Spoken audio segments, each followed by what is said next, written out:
Everyone tells you that being debt-free is the ultimate goal, but nobody mentions the invisible scars you carry when you trade your most vibrant years for a zero balance. The cost starts small with a single text message. Your friends are heading to that new spot downtown, and you have to type the words that make you feel small. While your coworkers unwrap fragrant takeout, you open a plastic container of lukewarm rice. You tell them you just like meal prepping, but your bank account knows the real truth. You wear the same 3 outfits until they fray at the edges. You see the trends pass you by and realize you are becoming a ghost in your own generation. The invitations stop coming because they already know your answer. You have successfully budgeted yourself out of the group chat and into a very quiet room of your own. Your sister's birthday is coming up, and you have to decide between a gift that shows you care and the extra principal payment that keeps you on schedule for freedom. That weird noise from the engine feels like a personal attack. Every mechanical failure is a setback that feels like you are being punished for trying to get ahead. Saturday morning isn't for sleeping in anymore. It is for the side hustle that drains your spirit but pads your spreadsheet. You are trading your rest for a future date. You meet someone incredible, but you realize you can't afford the lifestyle they expect. You wonder if you should tell them you are broke by choice or just boring. The destination wedding invite arrives, and you realize that going would cost 3 months of progress. You send a card and stay home while the memories happen without you. You stand in the aisle staring at the brand name cereal versus the generic. It is only a $2 difference, but your brain treats it like a life or death decision. Your parents ask why you don't just enjoy your life while you are young. They don't understand that the weight of the debt is the thing stealing your joy first.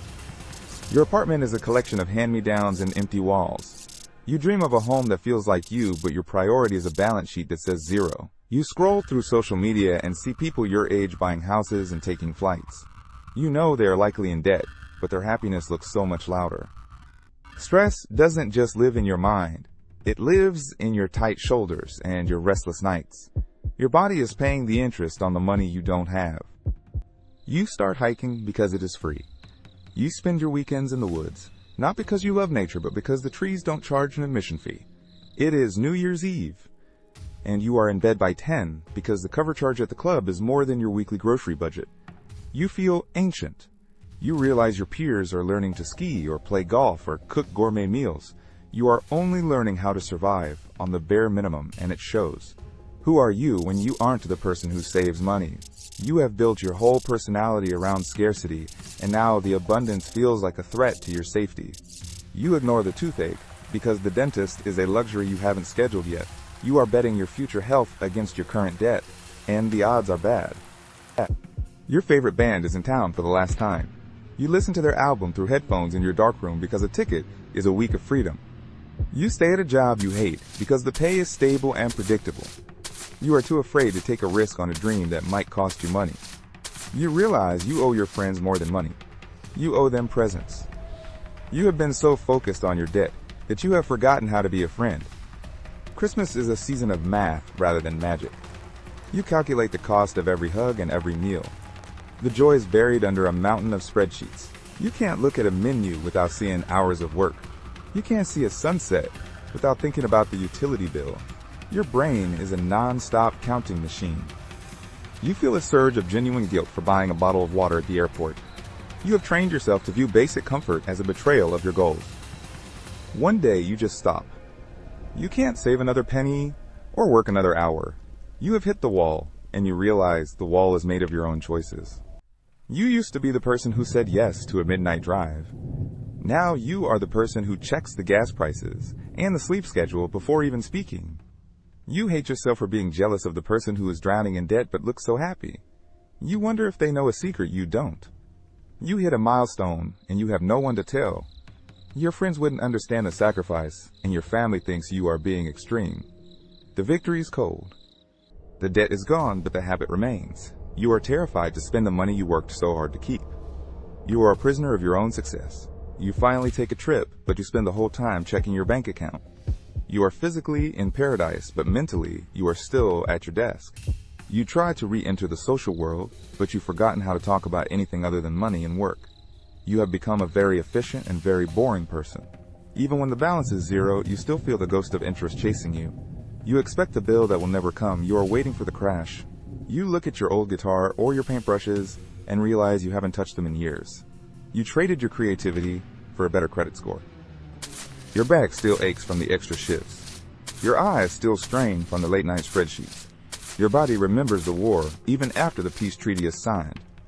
You put off dating because you didn't want to explain your budget. Now you're free, but the person you wanted to be free with is already gone. Saving becomes an addiction. You don't just want to be debt-free now, you want to be rich. The goalpost moves and the hunger never goes away. Even without debt, Sunday night feels like a threat. You've forgotten how to enjoy your time without feeling the pressure to produce and save. You are a machine. You buy yourself a nice dinner to celebrate, and you spend the whole time thinking about how many hours of work that meal cost you. The food tastes like regret. You look at photos of people your age traveling the world, and you feel a sharp pang of loss. You have the money now, but you don't have the time. You become judgmental of people who spend money on things you sacrifice. You look down on them because it's the only way to justify your own pain. When people share stories of their wild 20s, you have nothing to say. Your story is a ledger and a series of no's. You are a book with no plot. Your body doesn't know how to relax. You sit on the couch and your legs twitch because you feel like you should be doing something profitable. You are broken. Your old friends have moved on to different circles. You have nothing in common with them anymore. You have traded your community for your net worth. You are so afraid of losing what you've built that you stop taking risks entirely. You have become a servant to your own security. You are playing not to lose. You are angry at a system that made you choose between your youth and your freedom. You are debt-free, but you are full of a quiet, cold rage. You look at your bank account and feel a brief flash of safety, but it is followed by a long silence. The numbers don't love you back. They just sit there. You learn to lie about your success because you don't want people to ask for money or judge you for being cheap. You are living a double life. You realize you didn't pay off the debt, you just moved it. Now you owe yourself 10 years of fun and you don't know how to pay it back. You never had the mid-20s crisis that everyone else had because you were too busy working. Now it is hitting you at 30 and it is twice as heavy. You are known as the cheap person in your family. Even when you have money, people still expect you to complain about the price of dinner. It is your cage. You are stuck in survival mode long after the threat is gone. You still look for the exits and the cheapest options. You don't know how to live. You finally have time for hobbies, but you've lost the passion for them. You sit with your tools and feel nothing but a strange, cold boredom. You talk to people who are just starting their debt journey, and you feel like a ghost from a future they don't want. You are a warning and a success. If you are not the person who is paying off debt, then who are you? You have to rebuild yourself from scratch, and the materials are expensive. You look back and realize the money wasn't the biggest cost. It was the laughter you didn't have and the places you didn't see. You paid with your soul. Freedom is heavier than you thought. Now that you can do anything, you are paralyzed by the fear of doing the wrong thing and wasting your sacrifice. You see your old friends and you feel like a stranger. They have memories that you are not in. You are a footnote in their favorite stories. You still check your bank account 5 times a day. The habit of fear is harder to break than the debt itself. You are still waiting for a disaster. You look in the mirror and realize you've forgotten how to smile without a reason. Your face has set into a mask of determination and survival. You traded your 20s for a number.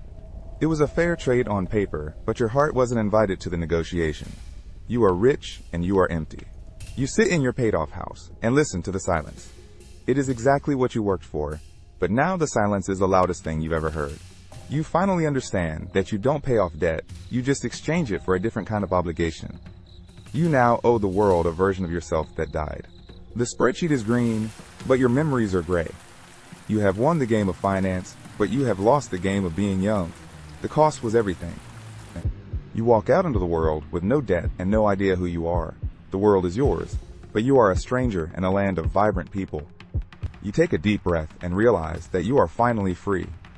But as you look at your empty hands, you wonder if freedom was worth the price of your youth. Being debt-free is not a destination, but a trade where you give up the only thing you can never earn back, which is the reckless, beautiful mess of being young.